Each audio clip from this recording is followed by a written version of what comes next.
I literally used to roll my eyes at these types of videos, and now I'm making one. What's up everyone? Welcome back to my channel, and if you are new here, welcome. My name is Mariah. I'm a certified personal trainer through the National Academy of Sports Medicine. I have a bachelor's degree in biology, and I also have a master's degree in health sciences. Now I just want to start off with a disclaimer by saying that this is my personal opinion and this is my experience being a Beachbody coach and being involved with the company Beachbody.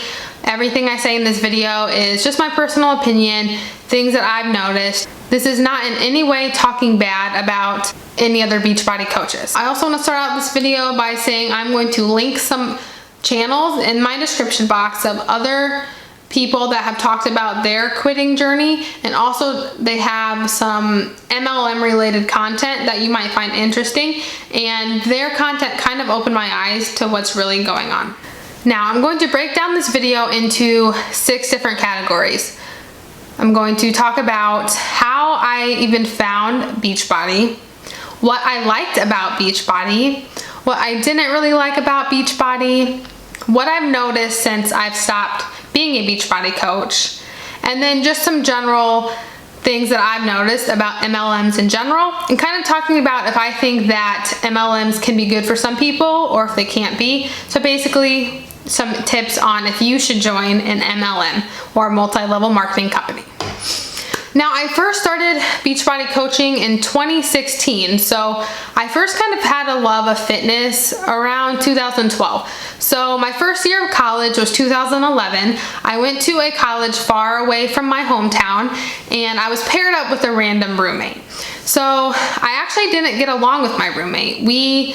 It's not that we didn't get along, we just didn't really have a lot in common. A lot of the girls on our dorm floor were rushing or being involved in sororities and stuff, and this was happening like the weekend after school started, and it was just way too much for me. So we weren't doing any of the sorority Greek life stuff. So I kind of had to find something to do in my spare time. Like literally no wonder I got straight A's that semester, because I was so bored. All I had to do was study or work out. So I started doing workouts just on YouTube because the gym at our campus was a little overwhelming. So I was still a little scared of the gym, or I felt a little intimidated using the gym. And so a lot of the times I was just doing like total body workouts in my dorm room. So I did a lot of the Tone It Up company's workouts on YouTube. I joined a Facebook group for other girls that also did Tone It Up. And long story short, through that group, I had become friends with someone on Facebook who also did those workouts, the free ones on YouTube. But she was actually a Beachbody coach. So that's kind of how I was introduced. I had friended her on Facebook, I believe. She had reached out to me. We kind of just chatted and stuff, and I followed her for a while, noticed she was doing the workouts, and long story short, in the fall of 2015, I did my first Beachbody workout program. Now, I did the 21-day fix. I joined her little online fitness group, otherwise known as a challenge group, and I lost 7 pounds in 3 weeks, so in 21 days. I lost 7 pounds, and I was like, wow, that's awesome. Like, and I felt pretty good. I was shocked with my results. After that, I started going to the gym because I actually had transferred universities and went to a college closer to home. So I actually started going to the gym, and I was actually still doing the Tone It Up workouts. So although the 21-day fix was super awesome and I actually liked the workouts and they were very hard and challenging for me at the time, I kind of just, went on with my life. It wasn't until about 6 months later that I officially signed up to become a coach. Now, the only good thing I could say at this time regarding a sign-up fee is because I had already purchased this big challenge pack from my coach, which included the workouts, the eating plan, and the Shakeology, then I didn't even have to pay to sign up to be a coach. So in my head, I thought, why not? My coach, or the person that I bought it through, she's paying off loans and things like that, or whatever was going on in her life. And so at the time, I thought it was cool. So I started being a Beachbody coach a year after I graduated with my biology degree, and I was actually currently studying for my master's in health sciences. And I even developed a love of fitness, just through my college years. And so I was even entertaining the idea of studying to become a certified personal trainer. So in the meantime, to me, it seemed like Beachbody was an awesome opportunity for me to kind of start working in the fitness field before I officially had a certification, because I could help people get started on their fitness journey and, you know, just kind of be a motivator. And I felt like that was always kind of in my personality. So I signed up to be a coach, and I think it was April of 2016. And I was an active coach for 2 years, so from 2016 to 2018. So that's just kind of a little background on how I got started coaching. Now let's move on to what I liked about Beachbody coaching, or Beachbody, the company in general. I liked the workouts. I liked that you could do them at home, because like I said, I here and there had some gym anxiety, felt a little intimidated using the weight machines at the gym. And so working out at home to me was convenient, and I didn't have to worry about other people watching me or anything like that. And not only that, when I first did 21 Day Fix, those workouts in general, I actually liked. Now, once Beachbody on Demand became a thing, you had like access to all these different workouts. So I felt like you never got bored. You could literally switch it up if you wanted to do like an MMA style, a cardio style, a dumbbell workout, a dance workout. There were just so many options. So I really did like the versatility and the diversity among work. I also liked that, I believe for the most part, the people that led the program or was the lead trainer kind of instructing you on video were already personal trainers, or they were like celebrity trainers. So it seemed like they had quite a bit of experience in the industry, and so that seemed appealing to me. Another thing I did like about Beachbody was the fact that there were these online accountability groups, because I'm actually an introvert, and so sometimes it's hard for me just to be like outspoken enough to make new friends. So I felt like the accountability groups gave me a chance to interact with other people, not even just locally. I mean, my coach was from the Chicagoland area, and I'm a few hours away from there, and we ended up interacting with people like all over the country. And so to me, that actually seemed pretty cool. And I liked having a place where I could kind of report back on what I did that day, say, hey, what's up guys? Like, I did this workout today, how are you doing? So the accountability I did like. So also one thing I wanted to, I did see progress within those 3 weeks when I did the 21 Day Fix. Sometimes people think that these photos are fake, but I mean, me personally, I know, like, I documented and took a picture like every other day, and my progress was 100% real. I saw other people literally transforming in 3 weeks, and so I can see that it would be skeptical and people might think it's Photoshop, but in my opinion, most of these people, those are their real results. But I'll get into why they might be so drastic here in a little bit. Also, the advertising photos they use are Beachbody coaches. So before an actual workout program is released, they do test groups. So people that are already coaches, but usually the ones that are way up tippy top in the company, they get to test out the workouts, and then their results are the ones that are put on advertisements. Of course, they take the ones that look the best, but that's how they get those photos. And then of course, I liked that I had a chance just to kind of dip my toes in the health and fitness industry. That's what I thought at the time. Looking back, I don't know if I would really call Beachbody coaches like health professionals or anything like that, but again, I will get into that. And it just kind of felt good to at least make a difference. You know, I did my first month as a coach, I signed up 3 people to join one of my own personal accountability groups. I ran a clean eating challenge that was like a free 5-day challenge, and I had a lot of participants, so I actually felt really good about helping others, and it seemed like they actually did, you know, get value from me and my team during this. I also really enjoyed my team, and by team I pretty much just mean my upline and her team. So I actually never ended up building a team, but my coach that signed me up is really nice. I still am friends with her on Facebook. Same with a lot of other people that were on her team. So again, this is just my own personal experience with Beachbody. I'm not talking bad about anyone on my team. I know there have been some horror stories out there of people that have had like really terrible teams and uplines, but that was never my experience. So if any of you are watching this, I still am very appreciative of you, and I hope you are all doing well. And again, like I said, I am Facebook friends with quite a few of them still, and wish them all the best. And then lastly, honestly, I did like the little bit of income, but little bit of income was really like $50 to $150 a month. I don't think I ever made more than $150 a month, but it was nice at the time, especially as a college student. Even an extra $50 a month would cover like my gas for the month or help with groceries or something. So at the time I saw that as a good thing. Okay, let's get into what I didn't really like. So I didn't like that Shakeology was so expensive. If you weren't a coach, Shakeology is $129.95. I mean, that's $130 for 30 servings of a superfood shake, and that's just outrageous. At the time, I justified it to myself as investing in my health because Beachbody claims that this shake is like the end-all be-all, like the best thing that's ever been on the planet. So they call it a superfood shake. In my opinion, the chocolate flavor is okay, but I always mixed it with like chocolate almond milk, banana, and peanut butter. So pretty much if you mix any protein powder with those things, it's gonna taste pretty good. I didn't try any other flavor, but in my opinion, it didn't taste good enough to be $130 a month.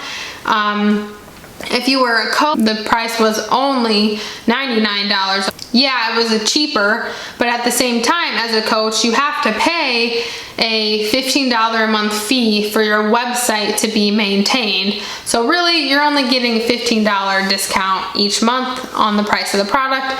So I didn't like that it was that expensive, and I didn't like that coaches and even the CEO stress that Shakeology is the most important part. I have seen coaches on Instagram credit their results to Shakeology alone and credit the fact that if they did the program without Shakeology, then their results wouldn't have been as good as if they did it with Shakeology. People always say like, oh, it's my healthiest meal of the day, but in my opinion, it is overpriced and over-marketed, and it is 100% not necessary to get results. Hey guys, I'm sitting here editing, and I just wanted to add in one other thing that I forgot to mention about the price of Shakeology and these challenge groups. Now my team, and usually all of the higher up coaches, when they would put out trainings or tips on how to run these accountability challenge groups, you were only allowed into the challenge group if you purchased one of the challenge packs. So the challenge packs are the things that included not only like a workout bundle with supplements, so like you'd get Beachbody On Demand and Shakeology together, or you'd get Beachbody On Demand plus a pre-workout or a post-workout. And these bundles would cost anywhere between like $150 and up. Some of them even went above $200, just depending on which stack of supplements you got. They would only encourage us to add people into the challenge group and be a part of that, I guess if you want to call it, exclusive challenge, exclusive group, if they spent more money. And I always felt like this was wrong to me because I wanted to help as many people as possible. I truly cared about these people. So most of the time I pretty much broke the rule, and no matter what they purchased from me, I would add them into my group. I wasn't a huge fan of the nutrition plans. At the time, the nutrition plans seemed okay because it seemed like there was a structure. When you look through the booklets that you get, it kind of takes into account, I believe, like your weight and how active you are and maybe one or two other things. And then it puts you into a bracket. I think there's like A through F for different food brackets. And depending what bracket you're in, it will tell you how much food you can eat.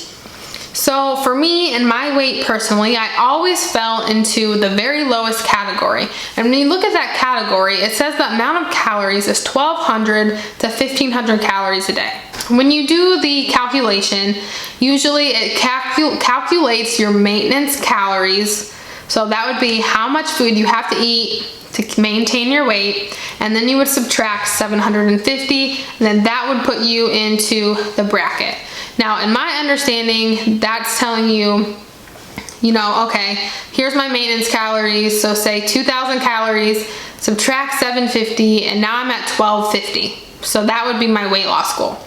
Now, if you're cutting 750 calories a day, or you're in a deficit of 750 calories a day, if you times that by 7 days a week, that math comes out to 5,250 calories divided by 3,500, because that's how many calories are in a pound, or that's how many calories you need to burn to lose a pound, 1.5. So essentially what that's saying is, by having a deficit of 750 calories a day, you should be losing about 1.5 pounds a week.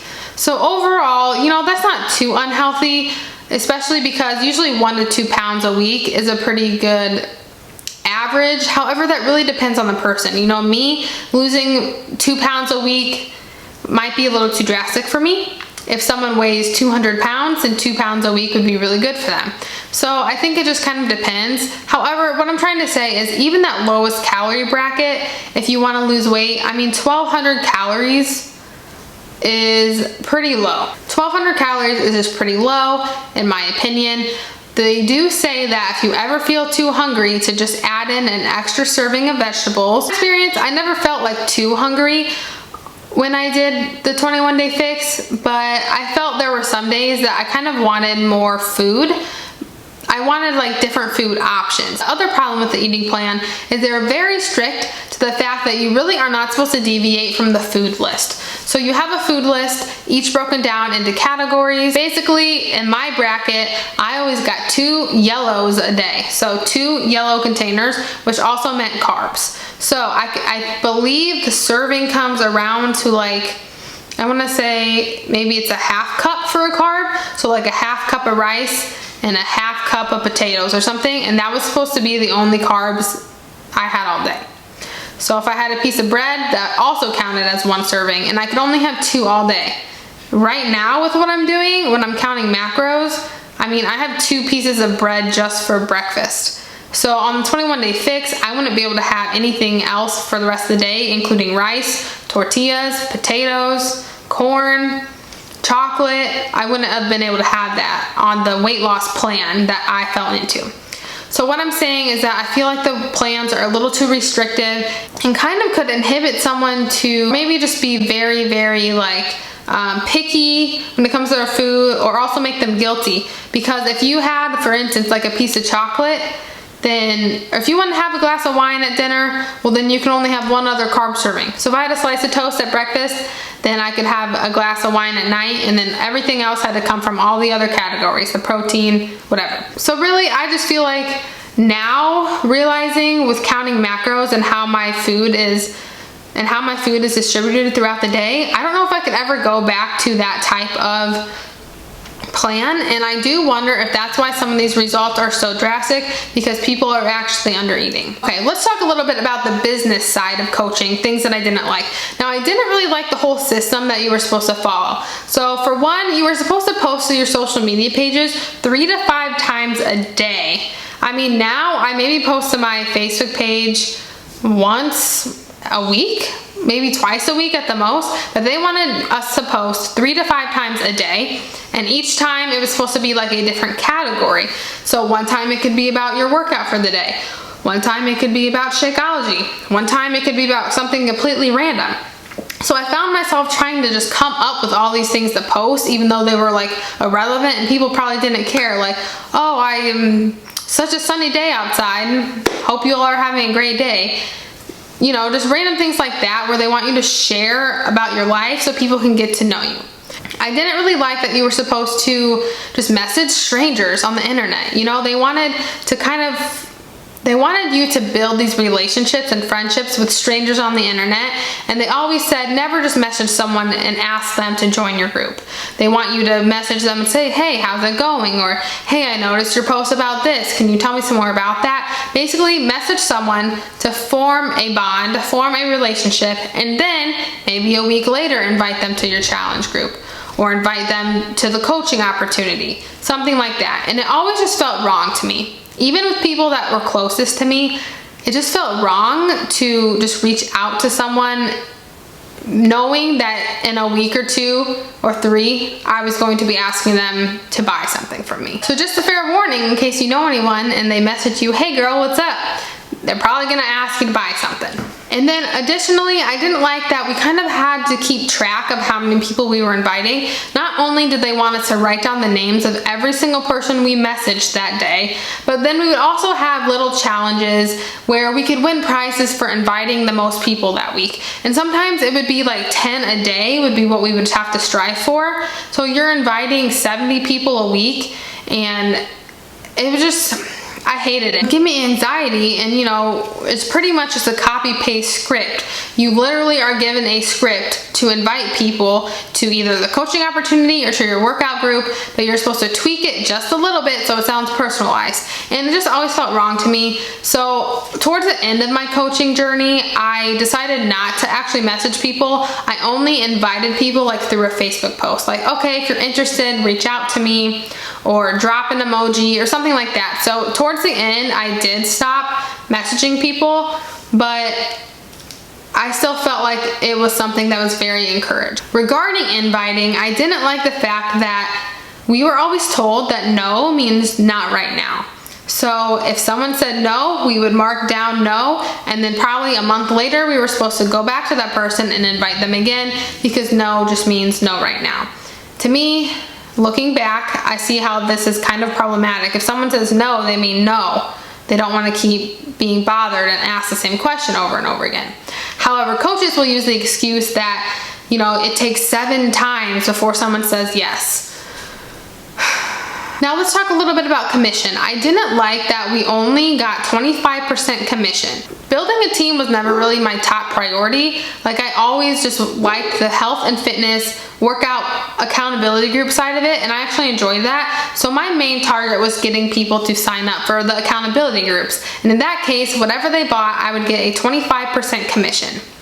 Now, I am a personal trainer and have worked at, you know, a gym, and I can see how much money personal trainers can actually make just for an hour-long session. So to me, I feel really gypped only getting 25% of a profit, because some of these things are so expensive. If someone bought a challenge pack, it usually was between $150 and $180, and I would get like $40. You know, it's like someone is willing to invest that much money in something, but I'm only getting a slight profit from it. I just didn't really like that too much. And then I also didn't like that you weren't eligible to receive any of these bonuses that they talk about unless you build a team. And not only do you have to build a team, you have to build 2 legs. So here's me at the top, and here's person 1, and here's person 2, my elbows. What does that shape look like to you? But Beachbody is not a pyramid scheme. Okay, so in order to do that, you know, you need each side to be working. So you have to put all your trust in someone that you recruit to your team. So if I want to get a bonus, I need person over here and person over here to be doing what they're supposed to be doing and building their team too, in order for me to really gain a profit. Or they have to be purchasing enough volume, and I have to purchase enough volume to accumulate enough to get those bonuses. So really, the coaches that make it all the way to the top are the ones that have huge teams. And to me, the recruiting factor was never really my top priority.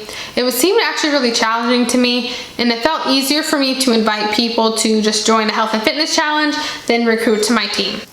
And then the other thing I didn't like was the fact that it seemed like in the beginning, you know, you're like your own CEO, you're building your own business, you're a girl boss, boss babe, but really you're just a salesperson, especially since you're only getting 25% of the profit. You're essentially just working for Beachbody as a marketing salesperson. Okay, another thing I want to talk about real quick, and what I didn't like, and I didn't really see a problem with it at the time, is just using the word coach.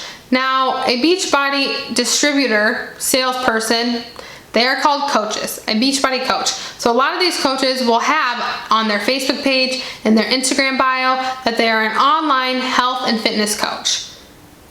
But there are no certifications required for this. I mean, you can be, I'm pretty sure as long as you're 18 and a citizen, one of the countries that Beachbody is in, started with the US, Canada, and I think the UK now. As long as you're in one of those countries and you're 18, you can sign up.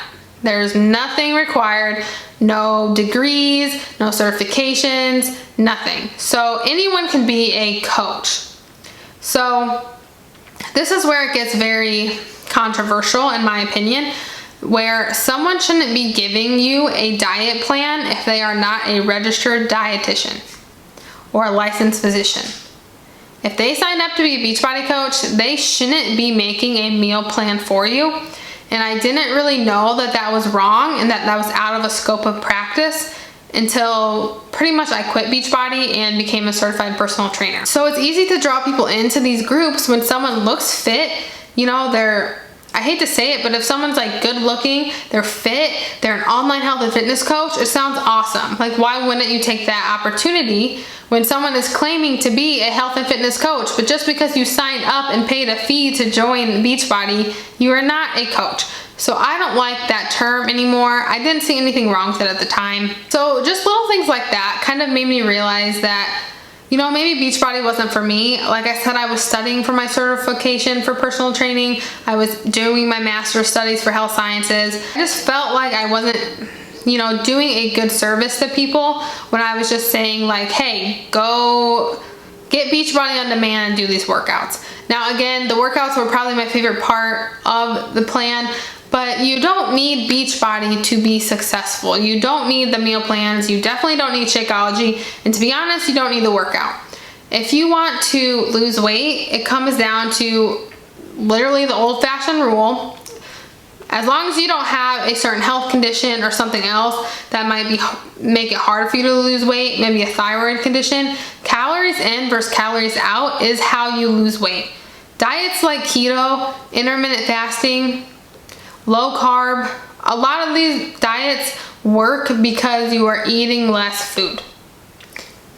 You know, a certain diet might work well for you. Like, you might like a certain diet, but you can't really give credit to a specific diet, especially one that cuts out food groups. It comes down to the fact that you're just eating less or you're moving more.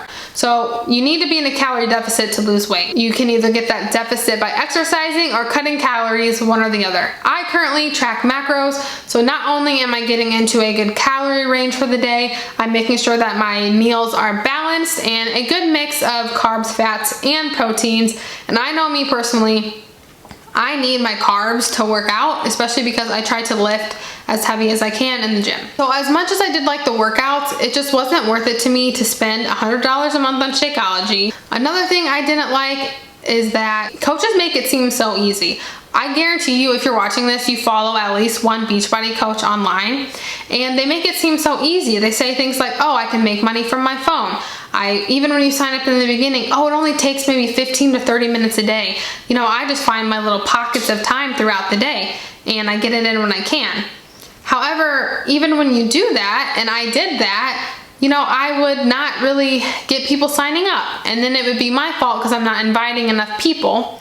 And then it's like, okay, so I do need to work more then, because I'm inviting the amount of people you told me to invite within my 30 minutes of the day, but then also people are asking questions or I'm checking in. If you're working from your phone, you are working whenever you're awake. If someone messages you a question, are you just going to ignore them until your next work hour? Or are you gonna wanna message them back right away because you're like, oh, I might get a sale? You're probably gonna message them back right away, and so really you're working longer than 15 to 30 minutes a day. But coaches make it seem like it's so easy, but then when you fail or you don't reach those specific goals, they say it's because you didn't work hard enough. But you told me I only had to work 30 minutes a day, so how am I not working hard enough? All right, Editing Mariah is entering the chat again. I wanted to elaborate a little bit about my personal opinion when coaches say that it takes hard work, skill, and effort. That is even in the Beachbody income disclosure statement, and pretty much what that means is when a coach explains how much money they've made, or they explain that maybe they just paid off a loan or they bought a house or something like that, they put that disclosure statement in there pretty much saying that, you know, income isn't guaranteed. but it takes the work ethic, the skill, you know, what you put into it. And I wanted to just explain how that kind of bothers me a little bit, because I felt like I personally went above and beyond like what a normal Beachbody coach would do. So for example, I made like a healthy dessert recipe book on my own. I gathered recipes. I made like a little ebook. I would give that out to people. I also made a meal prep 101 guide all on my own. I made a goal setting workbook so that people could kind of take the time to actually evaluate their goals, and I could see what their goals were too if they wanted to share it with me. But this was something that was kind of just personalized for them, so it was just theirs to have. And then also I even made kind of like a survey workbook where they would fill in their goals, what they like to do, what kind of workouts they've done in the past, things like that. And based on those responses, I would recommend a workout program for them that I think that they would like. So I never tried to just give away the information like, here's the workouts, go have fun. Like, I truly felt even at that point I was dedicated to these people as clients, and I wanted them to succeed, and I wanted to show that I was going above and beyond, and that, you know, this Beachbody thing really could work, even though everything that clients seem attracted to were things I was doing like on my own. I tried to over deliver pretty much so that they would feel confident with me as their coach. And so even from the early stages, I felt like I was giving it my hard work and effort, you know what I mean? Like, some of those guys, they took hours to develop. So I was, in my opinion, working hard, but I wasn't necessarily seeing that income come in. So you can work hard and still not make money. So it freaking grinds my gears when coaches say, oh, it doesn't work out for everyone, or not everyone is made for it, or you have to put in the hard work and effort. I was doing that, just so you know. So I was spending time trying to create like original content also, because I feel like with Beachbody, a lot of the times you are given these scripts that you follow. You're given, if you're running a workout challenge group, you are literally given 21 days of posts to post in your group. So all you're doing is sharing stuff that's already out there. Copy paste, copy paste. Yeah, you might change a few words. Maybe you change one sentence. And that's why now, like on Instagram, I'll leave my Instagram here, but don't send me hate messages. I really try to craft my message to people. I try to be transparent and share what I'm going through. And when I have good, bad body image days, I'm just like perfectly honest and transparent there. And it's all my creative content. So what have I noticed since kind of being removed from Beachbody? I've seen other coaches continue their journey. I've seen a lot of other MLM businesses pop up, and I do still follow a couple of those top Beachbody coaches. So here's just a few things I've noticed. So I know of at least a couple coaches that are pretty close to they've gone viral. And I don't mean for Beachbody. I mean, I know one coach had made a Facebook post about like how it's natural to have saggy skin, right? And that's how I found her, actually. It was a viral Facebook post that was shared, and essentially that brought people to recognize her. They say, oh, who is this girl? Oh, she has a Facebook business page. Oh, she has an Instagram, and she's a Beachbody coach. So, I mean, millions of people saw that post, and that draws people to her. Another coach in the top of the company also had a viral story about a heartbreaking situation, and that gained a lot of traction, and I would not wish that situation on anybody. And I felt really bad for her, and that's actually what led me to her also. And I also follow her still, and I actually, out of all the Beachbody coaches, I really do like her. I follow her for lifestyle stuff, and she has overcome a lot in her life.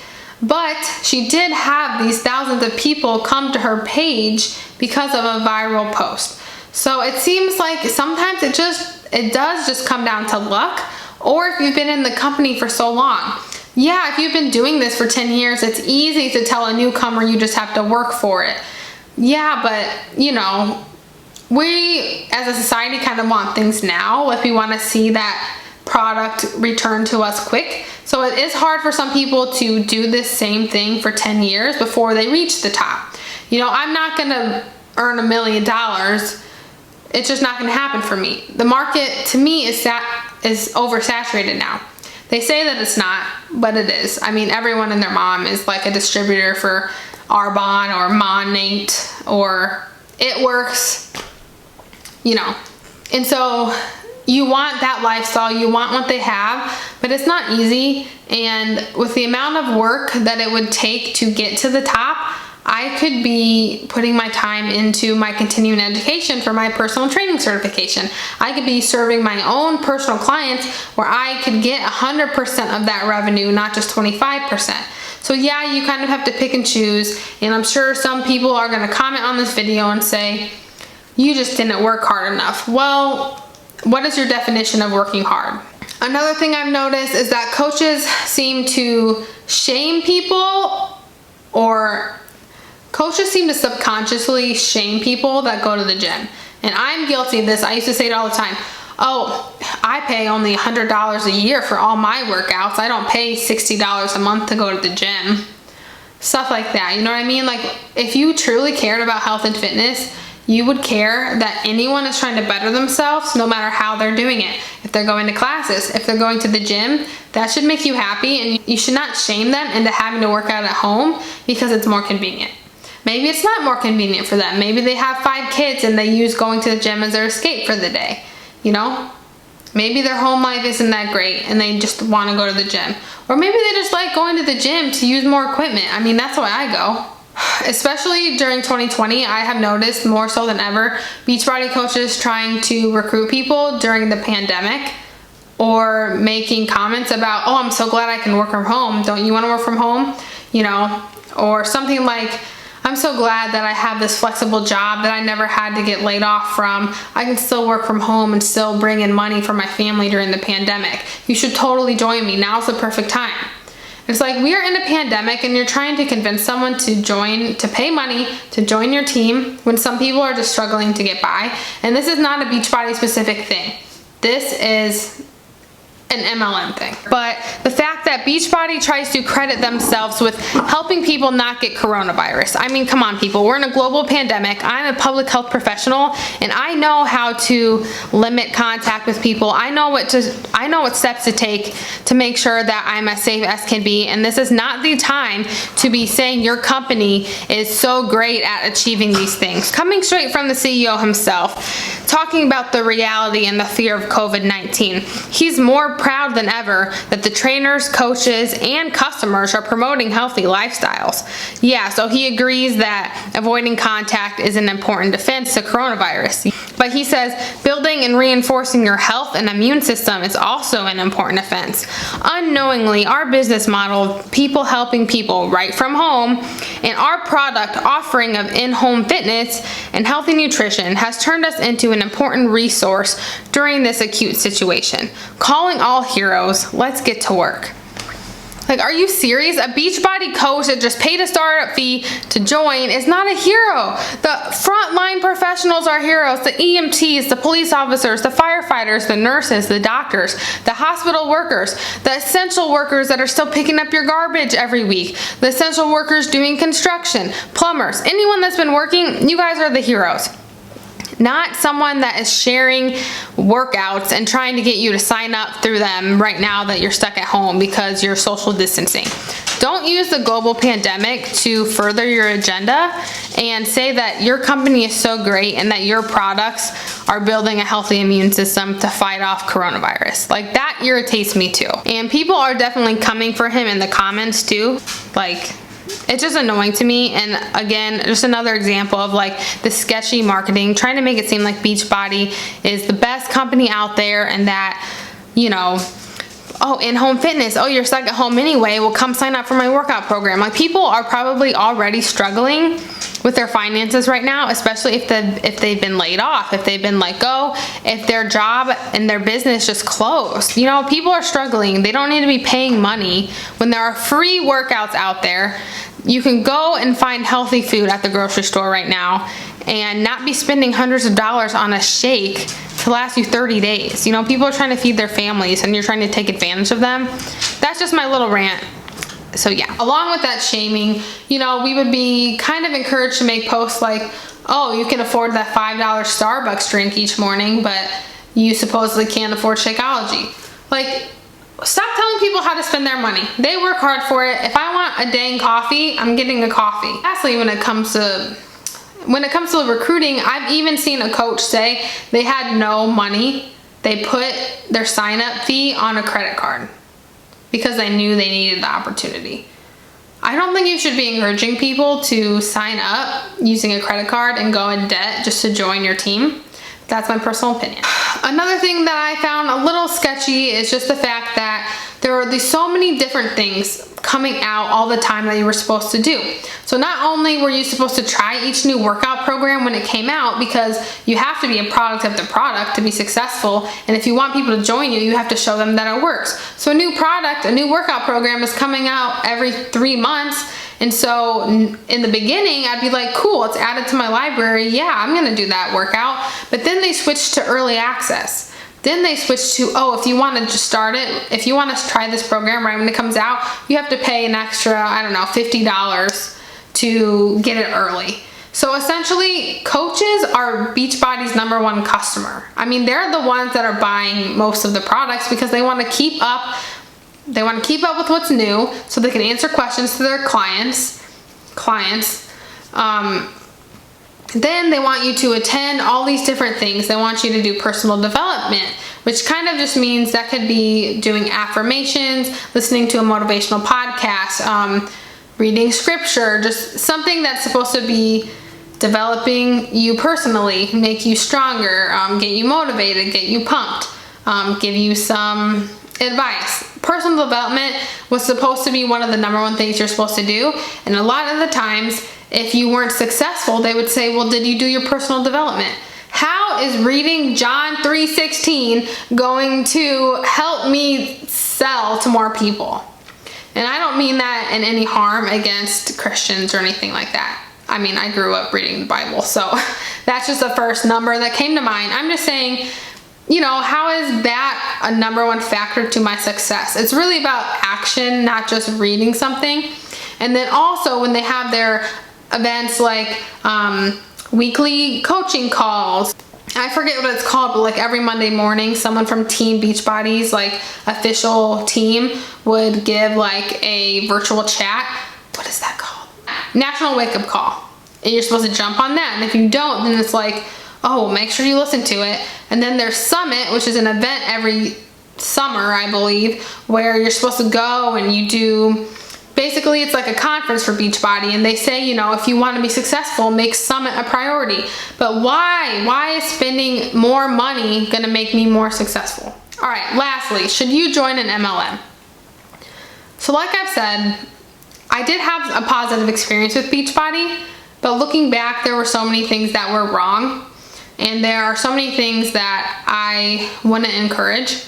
And I will never encourage someone just to go and join an MLM to make a lot of money.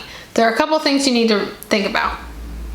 First off, do you actually like the company? Have you even heard of it before? Have you used any of their products before? Or are you just signing up because you want to earn a free vacation, you want to earn, you know, these bonuses and this lavish lifestyle? If you're signing up for that, no.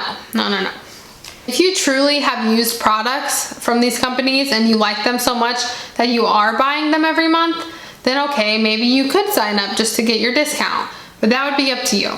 It drives me crazy when people jump from MLM to MLM just trying to make the most money. Like they don't see success in LuLaRoe, so now they're in Arbonne, now they're in Plexus, now they're in Rodan and Fields. So you have to really think about, why are you joining this? Look into the products and say, you know, is this really worth it? I have never once seen like a YouTube makeup artist or a beauty influencer recommend, you know, an MLM product. There are a lot of other really good products out there that are cheaper than MLM products and that are just as beneficial. If you're just trying to support a friend or something like that, I totally understand, but you don't have to feel pressured to join just because your friend sells something. I know it's hard. If you want to be nice and buy a product from them, then do that. But just beware of this video and other ones like this. I have to be honest, overall, I don't regret doing Beachbody at all. Like I said, I like the workouts. I did get in shape. I liked the people that I worked with. However, there were so many things that I didn't like, and in general now, the whole MLM marketing, the whole multi-level marketing MLM world is a huge turnoff to me. Every time I see someone drinking a pink drink or sipping their Energized pre-workout and telling people, you know, oh, I ranked up this month, oh, I earned a bonus, or oh, I earned this. It's like, I mean, I'm happy for you that you're doing something you like, but I feel like the majority of people will look back one day and kind of see that they were brainwashed. All right, well, that was just my overall experience with Beachbody. And like I said, I did say pros and cons, things I liked and didn't like, and everyone is going to be different, but this was just my experience. Now, let me know if you've had a good or bad experience with Beachbody or any MLM. I would be happy to know and happy to hear about your experiences. And that is all for this video. So I do have a couple other videos coming soon.